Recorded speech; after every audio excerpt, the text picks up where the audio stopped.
E aí, turma, tudo bom? Vamos para mais uma videoaula sobre regressão múltipla. A aula passada a gente viu um pouco sobre interpretação, dos coeficientes de uma regressão múltipla. A gente viu que não muda muita coisa em relação ao que a gente tinha visto na regressão simples. A gente viu propriedade dos estimadores, variância, e hoje a gente vai ver o conceito de coeficiente de determinação, uma versão do coeficiente de determinação para a regressão múltipla, e vamos introduzir aqui teste de contas, tudo bem? Então vamos lá. Coeficiente de determinação, como a gente tinha visto lá na regressão linear simples, é uma forma de você medir o quanto da variabilidade total o seu modelo ajustado ele está conseguindo explicar. E para isso a gente definiu, ou a gente decompôs a soma de quadrados total, ok? Que é a soma do que a gente observa menos a média mostrada da nossa variável resposta elevada ao quadrado. Aqui está faltando o quadrado, certo? Todos aqui tem um quadrado. Então a soma de quadrados total nada mais é do que a variância da nossa variável resposta, certo? E essa variância aqui, ela pode ser decomposta ou fatorada em dois termos. Um termo é que a gente chama que é a soma de quadrados explicado, que é o que o nosso modelo ajustado aos dados está explicando acerca da nossa variável resposta, e a soma de quadrados do resíduo, o que é o que a gente está errando nas nossas previsões, tudo bem? E o coeficiente de determinação nada mais é do que a soma de quadrados que está sendo explicado pelo modelo, a parte da variação total que está sendo explicada pelo modelo dividido pela variação total, ou 1 menos a soma de quadrados do resíduo pela soma de quadrados total. E a gente sabe que esse cara aqui está entre um valor 0 e 1. Quanto mais próximo de 1, melhor ajustado vai estar o nosso modelo. Então vai ser o R2, o quanto da variabilidade total o nosso modelo está explicando. Tudo bem? Qual que é o problema do R2, da gente utilizar o R2 nessa definição em regressão múltipla? O problema é o seguinte, é que cada vez que a gente adiciona uma nova variável explicativa, o R2 sempre vai aumentar. Por que que isso vai ser um problema? Se à medida que eu ponho uma nova variável explicativa, o R2 aumenta, significa que cada vez o meu modelo ajustado está explicando melhor a variabilidade total dos dados, Qual que é o problema, então? Vamos ver um exemplo, certo? Um estudo sobre notas. Nosso primeiro modelo vai ser que a nota de um aluno, ele vai ser em função do estudo, aqui pode ser horas de estudo, mais o número de disciplinas que ele está cursando naquele semestre, certo? Faz sentido, Quanto mais o aluno estuda, teoricamente, melhor vai ser a nota dele, Espera-se que melhor seja a nota dele. E se o aluno faz muitas disciplinas, pode ser que a nota dele nessas disciplinas não seja tão boa, porque ele vai ter que dividir o tempo de estudo dele em muitas disciplinas, tudo bem? E para esse modelo aqui, eu vou ter um R2, que eu estou chamando de R1 aqui, 1 por causa que é o primeiro modelo. Esse R2, esse coeficiente de determinação, vai ser esse cara aqui, tudo bem? Agora vamos ver um segundo modelo. O segundo modelo para estudo sobre notas vai ser o seguinte: nota em função do tempo de estudo, em função do número de disciplinas e em função da altura do aluno. Agora eu pergunto para vocês, o que tem a ver a altura da pessoa com a nota que ela vai tirar na prova? Não tem absolutamente nada a ver. Então esse cara aqui não deveria influenciar no R2, mas ele influencia. Porque sempre que eu acrescentar uma nova variável explicativa, seja ela qual for, se ela faz sentido ou não, o R2 ele sempre vai aumentar. Então isso pode levar a gente a conclusões errôneas. A gente pode estar colocando variável no modelo, achando que o nosso modelo vai ficar cada vez melhor, mas na verdade a gente está colocando uma ruma de variável que não serve para nada, tudo bem? Então a gente teria aqui que o R2 do segundo modelo ele vai ser maior do que o R2 do primeiro modelo, simplesmente porque eu tenho uma variável a mais. Então a gente tem que ter uma forma de penalizar, certo? Para a gente penalizar quando a gente coloca uma variável a mais. Por quê? Para a gente não ter esse tipo de situação aqui. Se a gente for colocar uma variável a mais, ela tem que ser uma variável que realmente serve para o nosso modelo, que realmente serve para explicar a nossa variável resposta, tudo bem? Então, quando nós acrescentamos uma variável, nós não sabemos se o aumento no R2 ele é devido apenas porque a gente está acrescentando uma nova variável, ou se o aumento no R2 foi porque essa nova variável é realmente boa para explicar a nossa variável resposta, tudo bem? Então a gente tem que ter uma outra medida, um outro coeficiente de determinação. E que a gente vai chamar esse coeficiente de determinação de coeficiente de determinação ajustado, ok? E a ideia é justamente penalizar ao acrescentar mais variáveis no modelo. Então, como que a gente vai definir o coeficiente de determinação ajustado? O coeficiente de determinação ajustado, ó, a gente vai denotar ele, ó, por R barra ao quadrado, e ele vai ser definido como 1 menos n menos 1 dividido por n menos k mais 1 vezes o R2, o coeficiente de determinação normal, que a gente viu lá em regressão simples, esse coeficiente aqui, ó, R2 soma de quadrados explicado dividido pela soma de quadrados total.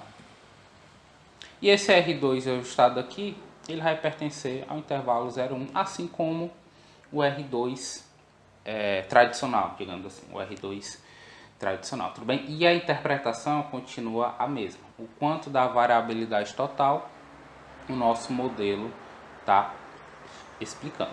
O quanto o nosso modelo ajustado está explicando, ok? Então, essa expressão aqui, ela vai penalizar quando você coloca muitas variáveis explicativas no seu modelo. Ó, esse cara aqui, tá vendo essa expressão aqui? Essa expressão aqui, ela é maior do que 1, né? Porque n e esse menos 1 aqui, ó, esse menos 1, ele é maior do que o k mais 1, né? Menos k mais 1. Então, quando eu aumento aqui o número de variáveis explicativas do nosso modelo, eu estou aumentando esse k, ou seja, esse denominador aqui, ó, ele está diminuindo cada vez que eu acrescento uma nova variável explicativa, ou seja, esse cara aqui, essa razão aqui, ela está aumentando, ok?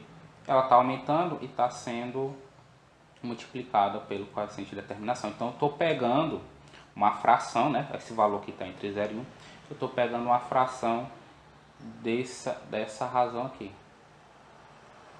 E depois eu estou diminuindo por 1, ok? Então esse valor aqui, ó, esses valores multiplicados aqui, ó, esse cara aqui sempre vai estar entre 0 e 1. À medida que eu estou acrescentando uma variável, esse cara vai aumentar e esse cara aqui, ó, ele também vai aumentar. Lembra lá que o R2 tradicional, sempre que eu coloco uma variável explicativa, ele também vai aumentar. Ou seja, esse termo aqui está aumentando e se eu pegar 1 menos esse termo aqui, 1 menos esse valor que está entre 0 e 1, ele vai dar um valor pequeno porque esse cara aqui ele está aumentando cada vez mais. Ou seja, o R2 ele está diminuindo à medida que eu coloco uma nova variável explicativa. Então o R2 ajustado, quando eu coloco uma nova variável explicativa, aí a gente tem um contraponto, certo? Ele pode ou não diminuir ou aumentar, certo? E o que é que vai definir se ele vai aumentar ou diminuir quando eu coloco uma nova variável? Se essa variável for realmente importante para o modelo, o R2 ajustado ele vai aumentar. Caso contrário, ele vai diminuir. Dificilmente ele vai permanecer igual, tudo bem? Então, se a gente acrescentar uma variável realmente importante, o acréscimo no R2, né, o coeficiente de determinação tradicional, ele vai superar a penalização que está feita por K, né, pelo número de variáveis explicativas que eu estou colocando no modelo. Okay? Então, toda vez que a gente for trabalhar com regressão múltipla, a gente vai olhar para o R2 ajustado e não para o coeficiente de determinação tradicional. Tudo bem?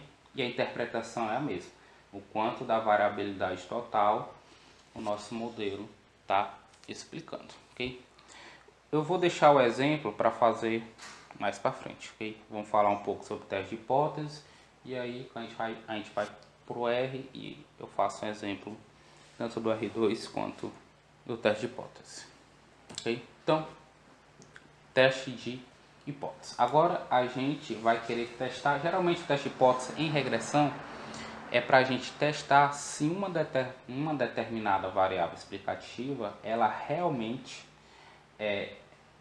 tem algum impacto na nossa variável resposta. E como que a gente faz isso? A gente faz isso através de fazendo afirmações acerca do coeficiente angular daquela variável explicativa, ok? Mas antes da gente ver quais afirmações que a gente faz, vamos ver algumas suposições que são necessárias para a gente construir um teste de hipótese, tudo bem? Então, suposições, né? Vamos para as suposições do nosso modelo. A gente sabe, então, que o nosso modelo tem que ser um modelo linear, a gente tem que ter acesso a uma amostra aleatória, o valor esperado do erro, dado as variáveis explicativas, é igual a zero, e a variância do erro dado x é igual a sigma 2 vezes a matriz de identidade, né? Aqui tudo em notação matricial. Okay? A gente tinha essas 4 suposições, a gente veio trabalhando com essas 4 suposições até agora e nós vamos acrescentar mais uma suposição, uma quinta suposição. E essa suposição é a suposição de normalidade, ok? Então, o nosso erro ele vai seguir uma distribuição normal com média zero e variância sigma 2, ok? Então, com base, por que a gente supõe distribuição normal? A gente supõe distribuição normal porque a distribuição normal não é, quando eu cursava o curso de estatística, os professores brincavam dizendo que a normalidade não é a regra, é a exceção quando a gente está analisando a base de dados.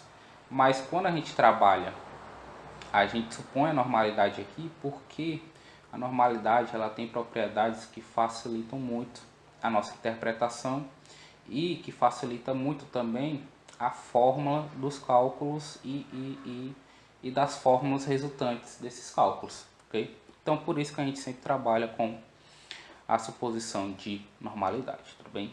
E um dos resultados interessantes quando a gente está trabalhando com distribuição normal é que qualquer combinação linear de variáveis aleatórias com distribuição normal também vai seguir uma distribuição normal. Então, o que isso quer dizer? Ora, está aqui o nosso modelo, certo? Nossa variável resposta em função das nossas variáveis explicativas mais um termo de erro. E agora a gente tem uma quinta suposição onde cada observação ela vai seguir uma distribuição normal com média zero e variância sigma 2, ok? Lembrando que os parâmetros eles são fixos, certo? Eles não são aleatórios, eles são um valor fixo. A gente não sabe, a gente quer estimar, mas eles são fixos. Tudo bem? E as variáveis explicativas, elas são supostamente conhecidas, né? A gente tem um grau de conhecimento sobre elas, já que a partir delas nós vamos tentar prever a nossa variável resposta. Então a gente tem que partir de algo que nós temos um certo grau de conhecimento. Então, variável explicativa, a gente supõe que elas são conhecidas, ok? Então, a princípio, elas não são variáveis aleatórias, né? Elas são variáveis fixas, né? Tanto por isso que sempre que a gente tira o valor esperado, aqui em regressão, o valor esperado dado as variáveis explicativas, dado que a gente conhece as variáveis explicativas, ok? Então, se o beta é fixo e o x são conhecidos, ó, a gente está pegando esse termo aqui, ó, que é uma constante, entre aspas aqui, né? Porque não é exatamente uma constante, porque os x eles variam. Mas constante no sentido de ser conhecido, é um termo conhecido. Pega esse termo aqui, que é conhecido, entre aspas, né? Mas algo que tem uma distribuição normal. Ou seja, a nossa variável resposta, ela vai seguir uma distribuição normal, porque qualquer combinação linear de variáveis aleatórias com distribuição normal também segue uma distribuição normal. Então, eu estou combinando, ó, isso aqui é uma soma, né? Uma combinação linear nada mais é do que uma soma. Então, eu estou somando esse termo aqui com uma distribuição normal e nós temos então que a nossa variável resposta também vai seguir uma distribuição normal. Com que média? A média da nossa variável resposta é justamente nosso termo de regressão aqui, a nossa reta de regressão.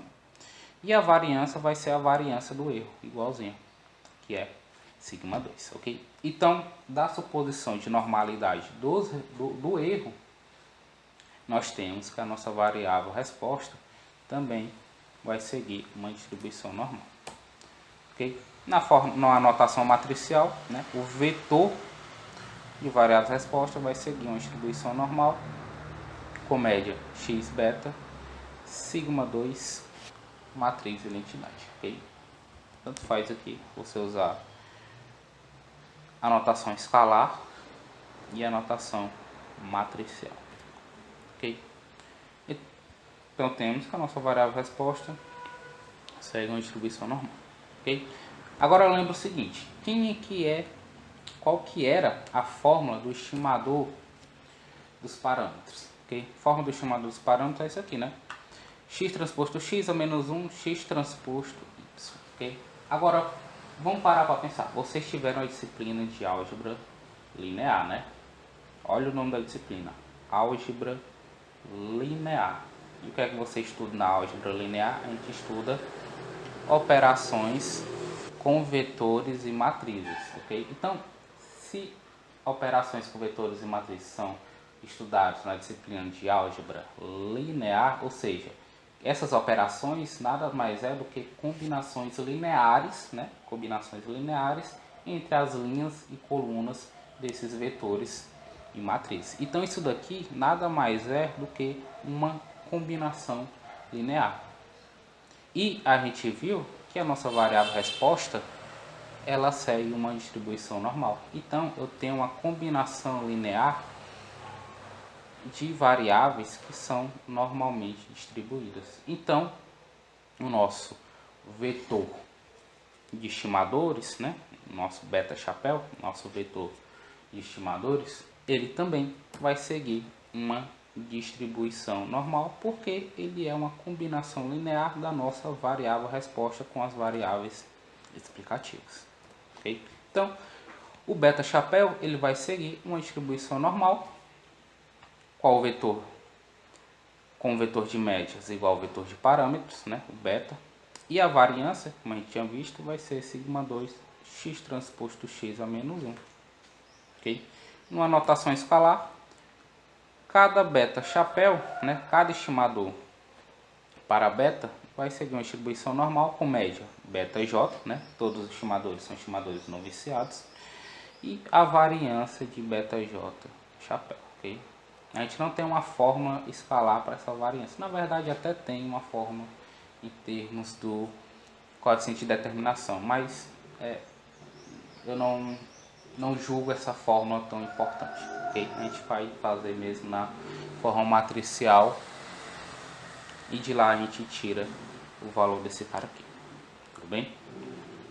Então, da suposição de normalidade dos erros, nós temos que a nossa variável resposta vai seguir distribuição normal e a gente tem também que o estimador dos nossos parâmetros, né, os estimadores dos nossos parâmetros também vão seguir distribuição normal.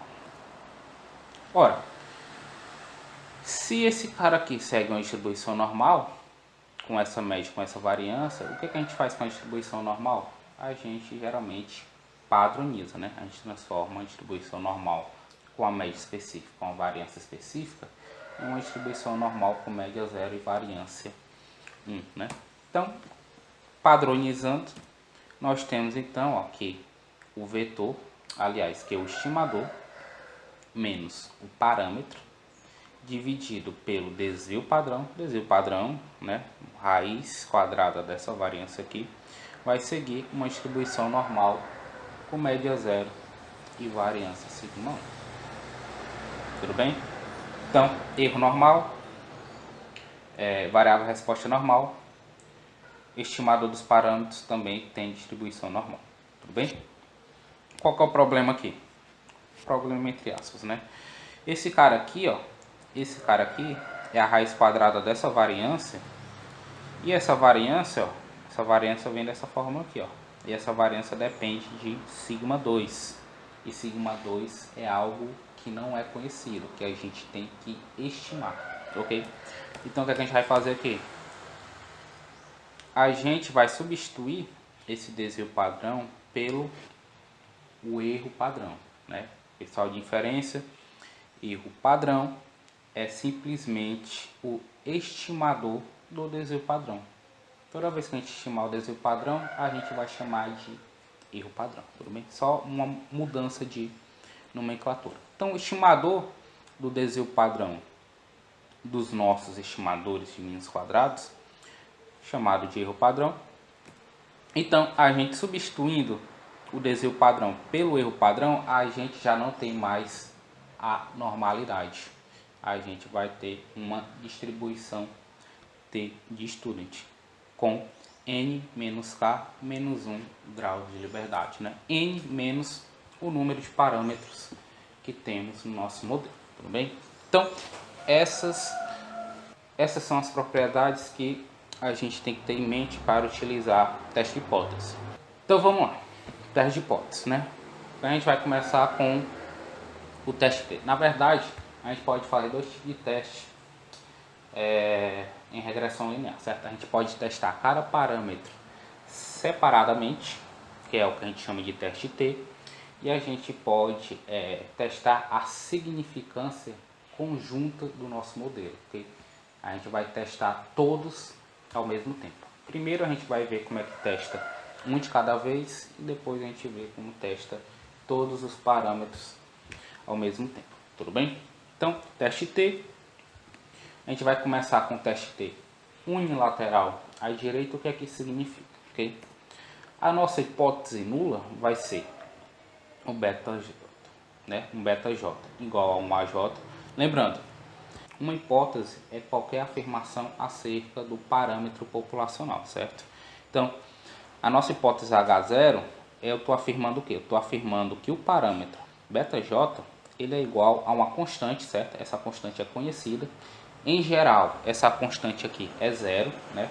A gente quer testar se a variável explicativa J, certo? Ela realmente explica alguma coisa do modelo, ou seja, a gente quer testar se o coeficiente de determinação, se o coeficiente angular dela é igual a zero. Porque se o coeficiente angular dela for igual a zero, então significa que ela simplesmente sai do modelo, né? Já que o parâmetro é igual a zero, tudo bem? Então, H0, a nossa afirmação, a nossa hipótese nula é de que o beta J é igual a J para todos os testes, tanto unilateral como bilateral, certo? A gente vai utilizar esse sinal de igualdade. E o que vai mudar vai ser simplesmente a hipótese alternativa, tudo bem? Então, a gente sempre vai utilizar igual, mesmo que a hipótese alternativa não seja ela diferente, tudo bem? Então, quando a gente diz assim, ó, H0 é beta J igual a J e H1 é beta J maior do que a J, certo? Está implícito que, quando eu digo que beta J é igual a J, está implícito que o beta J ele é menor ou igual do que a J, né? Que é o contrário da nossa hipótese alternativa. Mas na literatura se convencionou-se que sempre vai utilizar como hipótese nula a igualdade, certo? Mesmo que a hipótese alternativa seja maior ou seja menor, ok? Então sempre que eu tiver aqui, ó, maior do que AJ, significa que a hipótese nula é beta J menor ou igual a AJ. Mas, para termos práticos, a gente sempre coloca beta J igual a AJ, tudo bem? Então, esse primeiro momento eu estou colocando isso aqui em parênteses para vocês, mas ao longo que a gente for ver os exemplos, eu só vou colocar isso aqui, ó, beta J igual a AJ, tudo bem? Para qualquer hipótese alternativa. Então, esse aqui é o nosso conjunto de hipótese nula e hipótese alternativa. Hipótese nula que a gente quer testar, certo? E a hipótese alternativa é o que vem de encontro à nossa hipótese nula, né? É justamente o que fala, é o oposto da nossa hipótese nula, o que a gente quer testar, tudo bem? Então, a estatística de teste, para esse teste T, para testar essa hipótese nula contra essa hipótese alternativa, vai ser simplesmente, certo? A estatística de teste que eu estou chamando aqui, ó, eu estou denotando por T de beta J, tudo bem? Vai ser o estimador do parâmetro que eu estou testando, ó. Lembrando, teste de hipótese é afirmações, teste hipóteses são afirmações acerca do parâmetro populacional, certo? Se você pegar aqui e for definir o teste de hipótese e colocar aqui o beta J chapéu, tá errado, tudo bem? Tá completamente errado. Então, a afirmação sempre vai ser acerca do parâmetro populacional. Já na estatística de teste, aí você entra com o estimador. Estimador menos a minha hipótese nula. Quem é a minha hipótese nula? A hipótese nula é que o beta J é igual a AJ, tudo bem? Dividido pelo o erro padrão do estimador. Ó, essa fórmula aqui é muito parecida do que a gente viu aqui, ó. Do que a gente viu aqui. Beta J menos o estimador menos beta J dividido pelo erro padrão. A única diferença é que a gente está substituindo o beta J aqui pelo AJ, certo? Esse cara aqui não seria a média? Se a hipótese nula for verdadeira, a média não é BJ? A média do estimador de beta J não é justamente o parâmetro beta J? Então, se essa hipótese for verdadeira, esse parâmetro beta J ele vai ser igual ao AJ. Então, eu estou substituindo aqui, ó, por AJ dividido pelo erro padrão. Por isso que tem aqui, ó, sob a hipótese nula, ou seja, dado que H0 é verdade, dado que essa afirmação aqui é verdadeira, essa estatística T aqui, ela vai seguir uma distribuição T com N menos K menos 1 graus de liberdade. Tudo bem?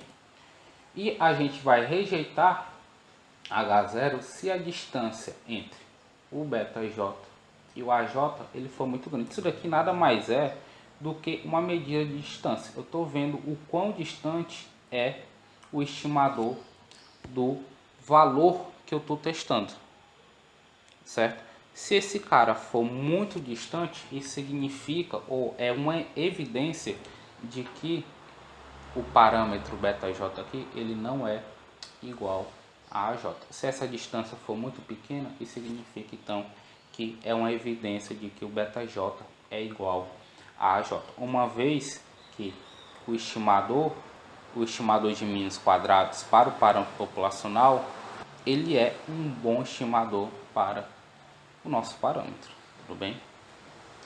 A gente vai rejeitar H0 se a distância entre o beta J e a AJ, ou seja, a nossa estatística de teste, o T de beta J, ele for muito grande, né? Ele for maior do que uma determinada constante, que eu estou chamando essa constante aqui de C, tudo bem?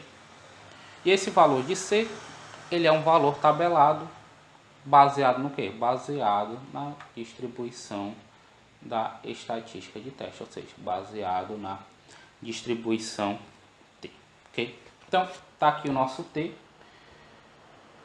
tá aqui a nossa distribuição T, tudo bem? Tá aqui o nosso C, ok? Então, a gente vai rejeitar H0 se a estatística de teste for maior do que C, ou seja, se a minha estatística de teste ela cair nessa região em azul aqui, que a gente vai chamar de região de rejeição, tudo bem? E essa região aqui, ó, ela vai me deixar uma probabilidade alfa, tudo bem? Essa região aqui, essa área aqui tem probabilidade alfa. Estou trabalhando com a distribuição contínua. A t-distributed é uma distribuição contínua. A gente sabe que com distribuições contínuas, né, probabilidades são equivalentes a áreas sobre a curva da distribuição.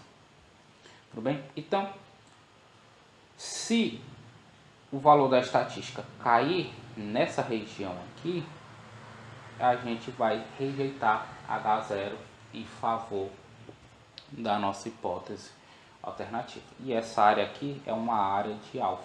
E esse alfa aqui é justamente o que a gente chama de nível de significância, né? Lembra lá de inferência estatística, nível de significância. O nosso alfa, ele é a probabilidade da gente cometer o erro tipo 1. Ou seja, a probabilidade da gente rejeitar H0 se H0 for verdadeiro, né? A gente iria estar cometendo esse erro. Então, o nível de significância, ele é escolhido pela gente e ele tem que ser pequeno, né? Não é o nosso erro rejeitar H0 dado que ele é verdadeiro. Então, a gente quer que a probabilidade que a gente cometa o erro seja a menor possível. Então, o alfa a gente escolhe um nível de significância e a gente escolhe um alfa pequeno, tudo bem? Então, o C nada mais é do que o percentil, né? É o percentil de uma distribuição T com n-k-1 de alfa por cento, ou seja, ele vai deixar uma área superior de probabilidade alfa, onde esse alfa vai ser definido pela gente, ok? Geralmente, né, os valores mais utilizados são alfa igual a 1%, probabilidade de eu cometer o erro, probabilidade de eu rejeitar H0, dado que o H0 de fato é verdadeiro, é de 1%, 5% e 10%, né? Os três valores que mais são utilizados na prática, ok? Então, essa daqui é o teste T unilateral à direita, tudo bem? E a gente tem o teste unilateral à esquerda. E qual que é a diferença? A diferença é que está na nossa hipótese alternativa. Em vez de eu estar a nossa hipótese alternativa ser βj maior do que a j, a esquerda vai ser o βj menor do que o AJ, ok? Estatística de teste é a mesma, não muda nada. Queremos que a distância entre βj e AJ seja a menor possível, ou seja, se ela for muito grande, a gente vai rejeitar H0. Ou seja, se o βj for menor do que o menos C, a gente vai rejeitar H0. E o C é um valor tabelado com base na distribuição T de estudos, tudo bem? Pessoal, estou passando rápido porque isso daqui tudo vocês já viram em inferência e estatística 1, certo? Então não muda nada, é a mesma coisa dos testes de hipótese que a gente viu para média populacional, tudo bem? É exatamente a mesma coisa.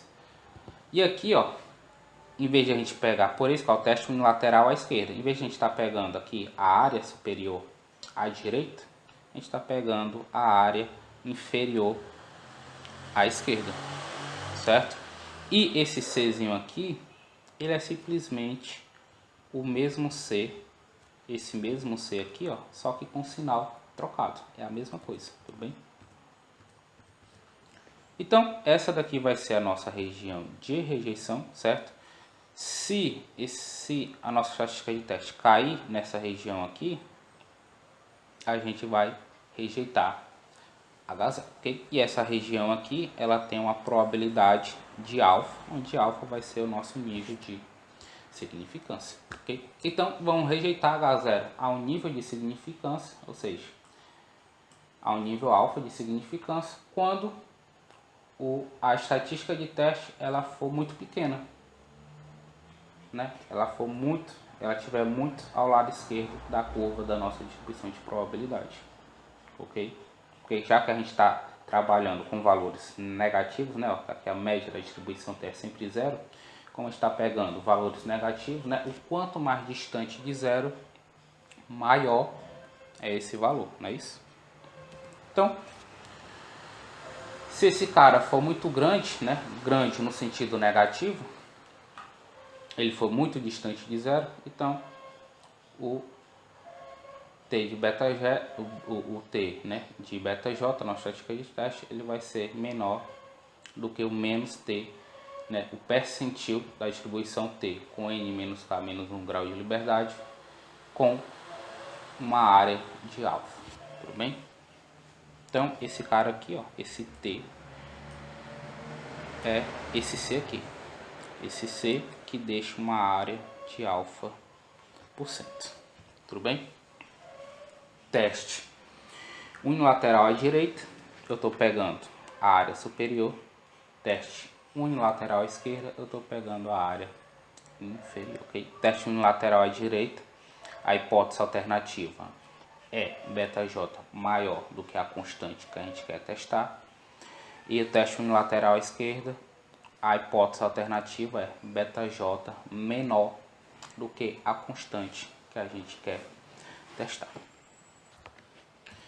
Então, o último teste T é o teste que a gente chama de teste bilateral, ok? É o teste bilateral, tá errado, bilateral, onde a gente tem H0 βj igual a AJ e H1 é o βj diferente de AJ, ok?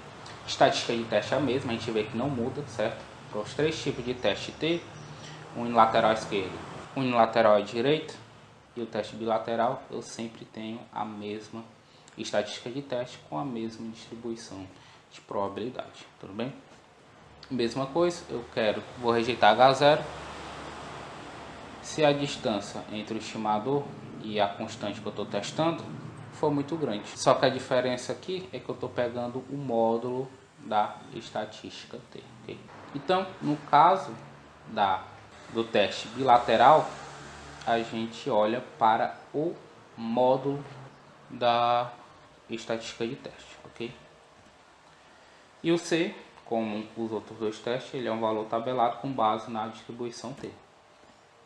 Qual que é a diferença? A diferença é que a gente vai pegar agora, ó, os dois extremos, tanto a cauda superior quanto a cauda inferior, ok? E se a gente está dividindo, né, a área em dois, então o nosso nível de significância também vai ser dividido em dois. Então a gente vai ter um C aqui que vai deixar uma região de α sobre 2 e vai ter o menos C, essa constante, né, com sinal trocado, que vai deixar também uma área de menos 2. Então, se a estatística de teste cair aqui nessa região ou cai nessa região aqui, a gente vai rejeitar a nossa hipótese nula. Tudo bem? Então, vamos rejeitar H0 ao nível de significância alfa se o βj, né, a nossa estatística de teste, nosso T de βj em módulo for maior do que o percentil de uma distribuição T menos K menos 1, que deixa uma área de alfa sobre 2, ok? Um exemplo, né? Pessoal, a aula já está ficando um pouco longa, então eu sei que essa aula vai ficar um pouco teórica, mas eu vou deixar para fazer os exemplos na próxima aula, tudo bem? Aí na próxima aula a gente faz o exemplo, né, do coeficiente de determinação ajustado e dos testes de hipótese utilizando, né, esses três testes T, né, o teste unilateral à direita, o teste unilateral à esquerda e o teste bilateral. A gente já faz no início da próxima aula e a gente vê também o teste geral, né, o teste onde a gente verifica a significância do nosso modelo como um todo, né? A gente vai testar os parâmetros, todos os parâmetros do modelo de uma vez só, ok? Não cada parâmetro separadamente, tudo bem? Então, pessoal, um bom estudo a todos e até a próxima aula.